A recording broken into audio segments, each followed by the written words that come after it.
Los partidos políticos son los guardianes de la democracia.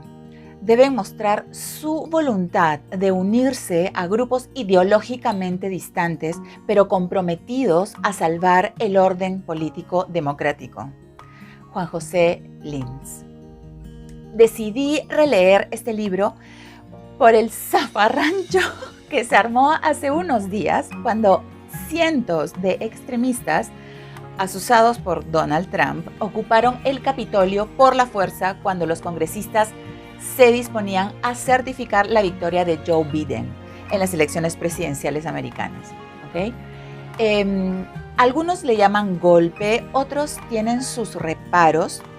En realidad, este asalto al Capitolio no llega a ser un golpe convencional, pero lo más preocupante es que acerca a Estados Unidos a la violencia que tienen los países con democracias frágiles. Y este libro explica en qué momento se arruinó la democracia en Estados Unidos. No fue con Trump, fue mucho antes. Y lo interesante es que podemos extrapolar el comportamiento de la clase política de Estados Unidos a la nuestra. Y es sorprendente cómo se están pareciendo. Así que ahí vamos.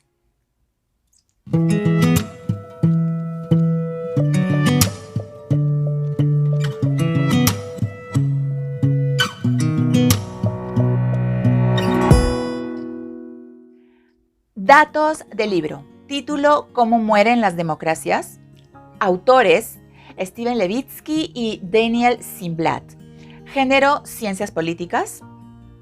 Plaza de edición: Estados Unidos. Editorial: Ariel. Edición: son varias. Ebook, tapa dura, tapa blanda. Fecha de publicación: 2018. Páginas 342, ISBN 978-843-442-7709. Costo: 21.75 euros en la Casa del Libro, tapa dura. La obra está conformada por una introducción muy interesante y por 9 capítulos. Termina con las notas que son muy nutridas. El libro comienza con una pregunta.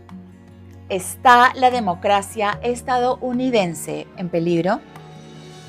Y nos dice que de alguna manera esta ha sabido ingeniárselas para desafiar a la fuerza de gravedad a lo largo de su historia.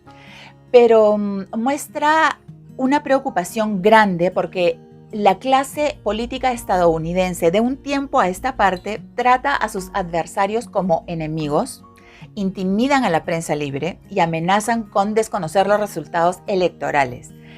Lo interesante es que este libro se escribió en el año 2018 y para esa época los politólogos y estudiosos de esta materia ya estaban preocupados por no tener una clase política a la altura.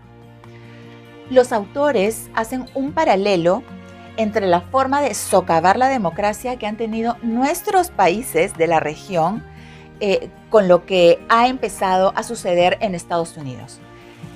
Nos dicen que ahora los gobiernos autoritarios ya no necesitan del ejército para tomar el poder, sino que usan las herramientas democráticas y mucho populismo para llegar al mismo. Y una vez ahí, capturar toda la institucionalidad del país. Por ejemplo, Chávez en Venezuela llegó democráticamente al poder, pero lo primero que hizo fue llenar el Tribunal Supremo de letrados afines. Eso sucedió en el 2004.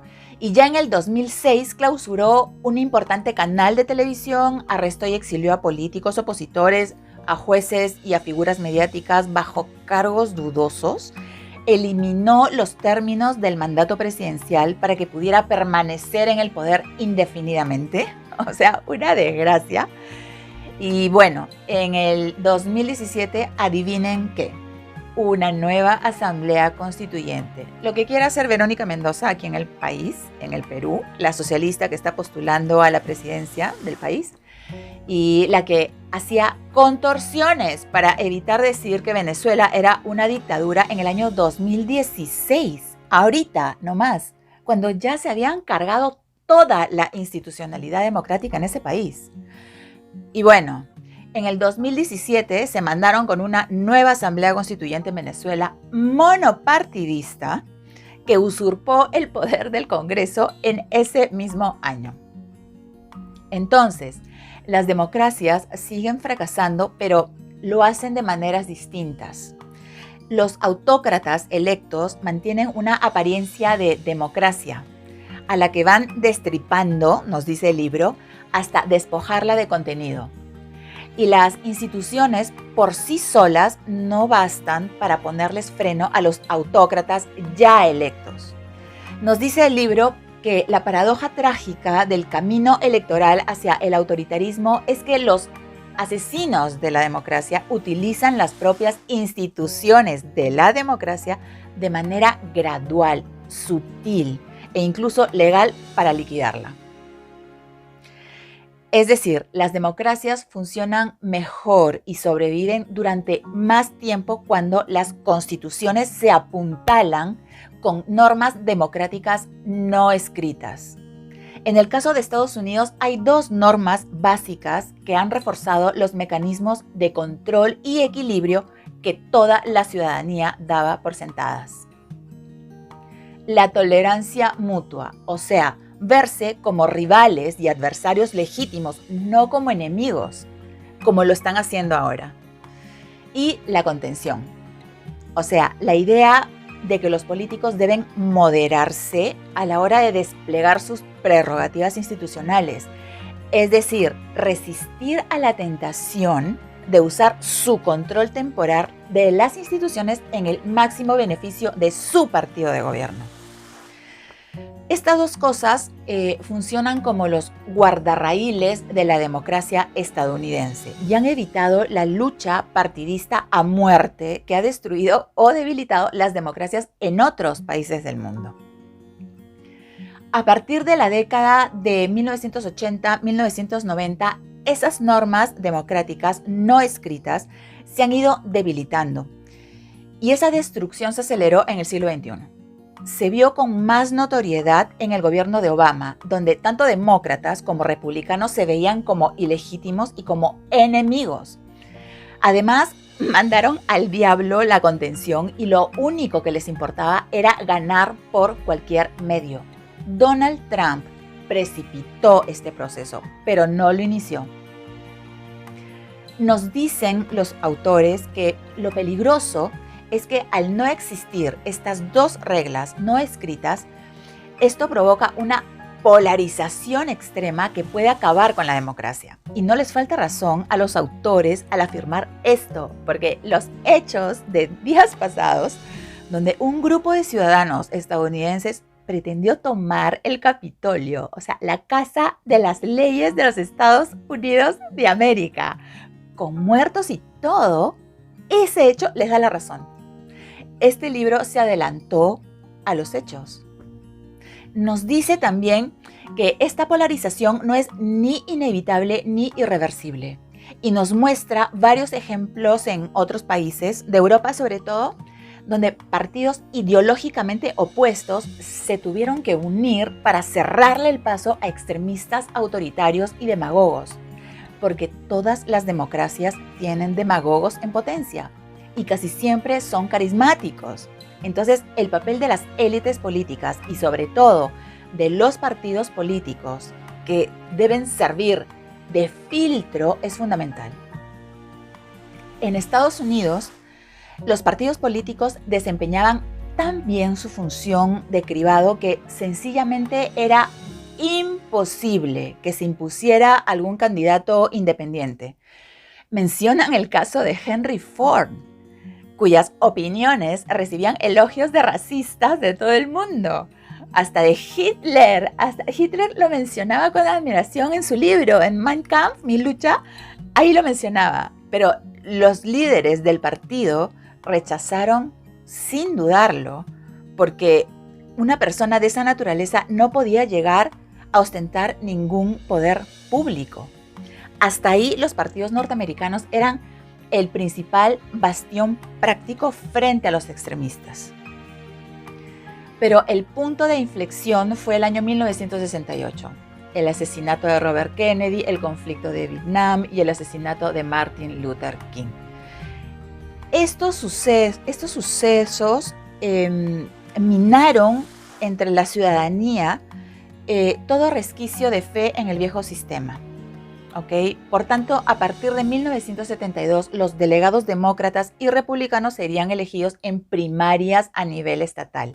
Los delegados serían preseleccionados por los propios candidatos para garantizar su lealtad. Ello implicaba que por primera vez las personas que escogerían a los candidatos a la presidencia de los partidos no tendrían obligaciones con los dirigentes del partido, ni tampoco serían libres para cerrar tratos a puerta cerrada durante las convenciones partidarias. En lugar de ello, reflejarían fielmente la voluntad de los votantes de las primarias de sus estados. Suena lindo, pero de esa manera ambos partidos socavaron tremendamente la capacidad de decisión de sus dirigentes en el proceso de selección de los candidatos, que quedó abierto a los votantes. O sea, una candidatura presidencial ya no tenía que pasar por las élites de los partidos. Por primera vez era posible eludir los mecanismos de cribado, de filtro, de los partidos políticos y derrotarlos. Y justamente el Partido Republicano optó fatalmente por mantener un sistema de nominación más democrático, o sea, en manos de la gente. El libro nos dice que al colocar las candidaturas presidenciales en manos del electorado, las primarias debilitaron la función de filtro de los partidos, eliminaron la evaluación por parte de sus iguales y abrieron las puertas a las candidaturas sorpresa. De manera que todo esto favorecía la aparición de candidatos extremistas, demagogos, que tienen poco que perder, sin carrera política, que incitan al odio de las masas o que hacen promesas populistas. Ejemplo de esto es que tuvieron postulando a Jesse Jackson, un defensor de los derechos civiles, a Pat Robertson, líder baptista sureño, Pat Buchanan, comentarista de televisión. Todos perdieron, felizmente, pero aquí viene lo peor. Se demostró que eludir a las élites de los partidos no era tan fácil, por una simple razón: dinero. O sea, se necesitaba cobertura en una prensa favorable al candidato, gente trabajando en la calle en todos los estados, funcionarios electos, activistas, grupos de interés aliados y un largo etcétera. Por tanto, estos grupos no quedaban fuera del juego. Al contrario, capturaron la política estadounidense, porque sin ellos era imposible conseguir ser elegido candidato en ninguno de los dos bandos. El sistema de las primarias hace que el proceso de nominación de candidatos a la presidencia sea más accesible de lo que había sido en toda la historia de los Estados Unidos. Eso es verdad. Pero esa accesibilidad es siempre una espada de doble filo. ¿Por qué? Pues porque ¿qué pasa cuando eres una celebridad? Cuando tienes toda la plata del mundo, cuando tienes un discurso populista para las masas y una vena autoritaria. Bueno, pasa Donald Trump. Eso es lo que pasa. A los líderes republicanos no les quedó más remedio que afrontar la realidad. Ya no tenían las llaves para designar a los candidatos a la presidencia por su partido. Todo cambió. Y en ese punto, los partidos políticos ya eran caparazones comparados con lo que habían sido en otros tiempos, donde tenían un sistema de filtro, tradicional y hasta cierto punto eficiente. Y hay dos motivos por los cuales los partidos se han convertido en lo que son ahora. El primero, el aumento de financiación externa disponible. Cualquiera puede encontrar a un multimillonario para que lo financie. Cualquiera. El segundo, la explosión de medios de comunicación alternativos, en especial agencias de noticias y redes sociales.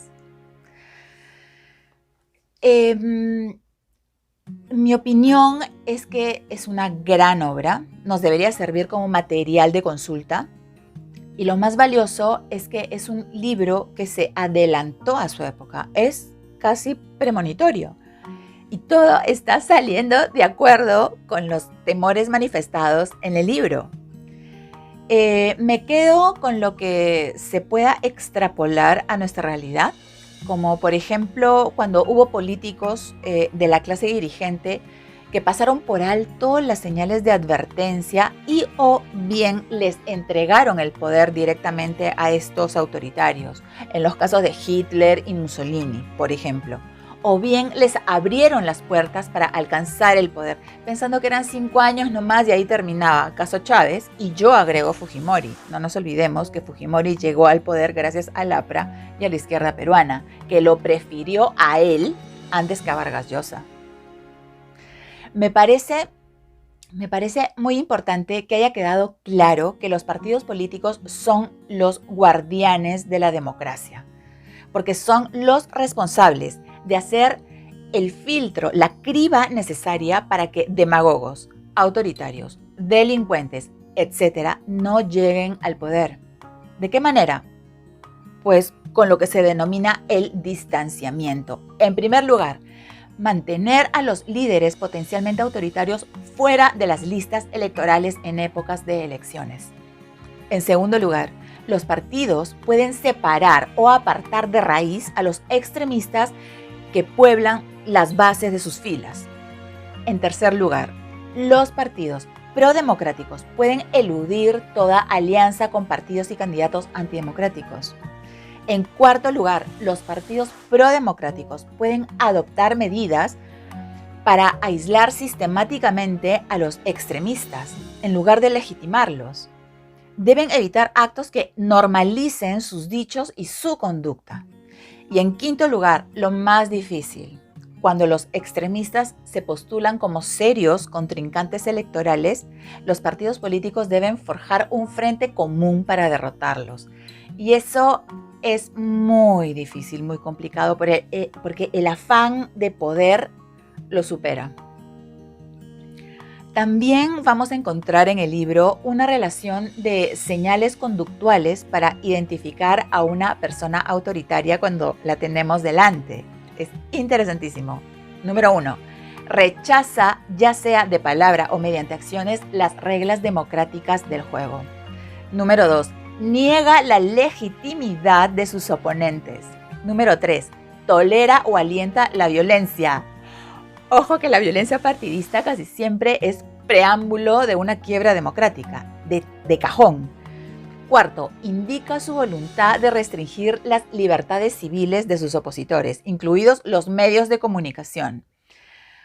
Un político que cumpla siquiera uno de estos criterios debe ser causa de preocupación.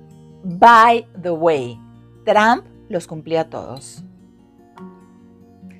El libro nos dice también que los populistas suelen ser políticos antisistemas, figuras que afirman representar la voz del pueblo y que libran una guerra contra lo que ellos describen como una élite corrupta y conspiradora.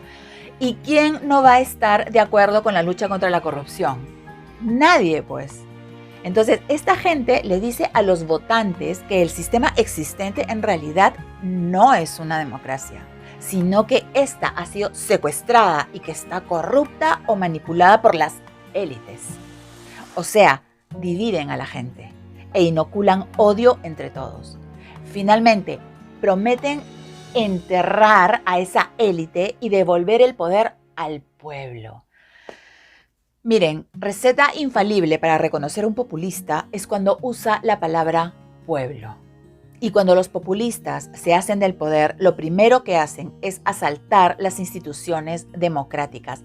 Casos de manual en Latinoamérica, Bolivia, Ecuador, Perú y Venezuela. De manual. Tengamos en cuenta que una de las grandes ironías de por qué mueren las democracias es que la defensa en sí de la democracia suele esgrimirse como pretexto para destruirla.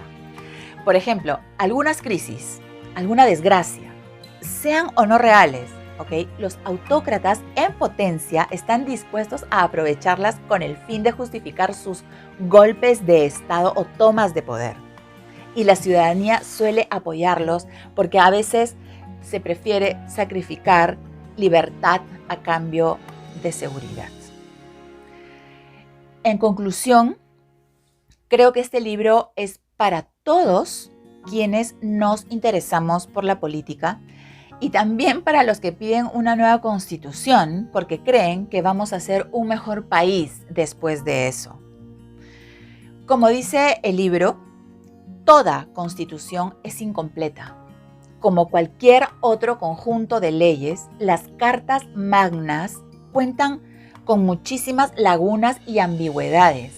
Ningún manual de instrucciones, por detallado que sea, anticipa todas las contingencias posibles o prescribe cómo comportarse en todas las circunstancias. Además, las leyes constitucionales están sujetas a interpretaciones que pueden entrar en conflicto. Es decir, que las palabras recogidas en una constitución, al seguirse al pie de la letra, pueden socavar el propio espíritu de la ley. En el Perú lo acabamos de ver. El Congreso destituyó a Martín Vizcarra, ha destituido a un presidente con la fuerza de los votos y aplicando un artículo de la Constitución súper elástico porque se presta para varias interpretaciones y que ni siquiera el Tribunal Constitucional se quiso meter ahí. O sea, ni siquiera la Constitución sirve por sí misma para salvaguardar la democracia frente a posibles autócratas. Y ahí entran las reglas no escritas. La conciencia compartida de lo que es y no es aceptable evita que tales circunstancias acaben en un caos completo. Pero si tenemos, a fanáticos socialistas sesenteros, fanáticos religiosos ultraconservadores, los que no son ni chicha ni limonada, los oportunistas de toda la vida, quienes quieren reescribir nuestra Constitución, no habrá forma de ser un mejor país después de eso. Porque las reglas no escritas apuntalan a las constituciones. O sea, el honor, la decencia, la ética, la moral, la consideración con el otro, en realidad son códigos de conducta que tienen dos reglas fundamentales: la tolerancia mutua y la contención institucional. O sea, es ver al otro como adversario, no como enemigo, y no ceder a la tentación de explotar de una manera desenfrenada las prerrogativas institucionales que un político, al llegar al poder, tiene asignadas. Por ejemplo, llenar de magistrados afines a sus intereses el Tribunal Constitucional, por ejemplo. ¿No? Ese es un ejemplo. Nos dice el libro que un ejemplo de contención fue Roosevelt. Dicen que Roosevelt suscribió lo que él denominaba la teoría de la administración de la presidencia, según la cual todas las acciones del Ejecutivo estaban permitidas, salvo que la ley las prohibiera de manera explícita. Esta concepción expansiva del poder presidencial, la inclinación de Roosevelt por los llamamientos populistas al pueblo y su energía y ambición infinitas, alarmaron a algunos observadores, incluidos dirigentes del propio Partido Republicano. El poderoso asesor del presidente McKinley, Mark Hanna, les advirtió en contra de nombrar a Roosevelt vicepresidente. Cuentan las malas lenguas que sus palabras fueron: ¿no se dan cuenta de que solo se interpone una vida entre ese loco y la Casa Blanca? Hay que destacar que Roosevelt, al llegar a la presidencia, se comportó con una contención asombrosa. Por ejemplo, se cuidó mucho de no mostrarse intimidante con el Congreso, evitó chocar con el Congreso, evitó atacar a congresistas mientras se debatían votaciones importantes, y se manejó bien dentro de los límites del sistema de controles y equilibrios previstos por la Constitución de los Estados Unidos. En resumen, es tener la vista en el país antes que nada, y no en la cuenta bancaria con un ojo y en el Código Penal con el otro, como hacía PPK. ¿Lo recuerdan? Porque esas entradas y salidas al Estado tan convenientes, eso de no, tú firma que yo no puedo, estaba fríamente calculado. Esas movidas las daba con un ojo en el Código Penal y el otro ojo en su enorme cuenta bancaria. Y así no funcionan las cosas. Por tanto, recomiendo este libro porque explica de manera magistral por qué está sucediendo lo que está sucediendo en Estados Unidos. Y si nos vamos fuera de los límites de Estados Unidos, podremos entender mejor por qué nuestras democracias son tan débiles. Así que hasta una nueva reseña. ¡Chao!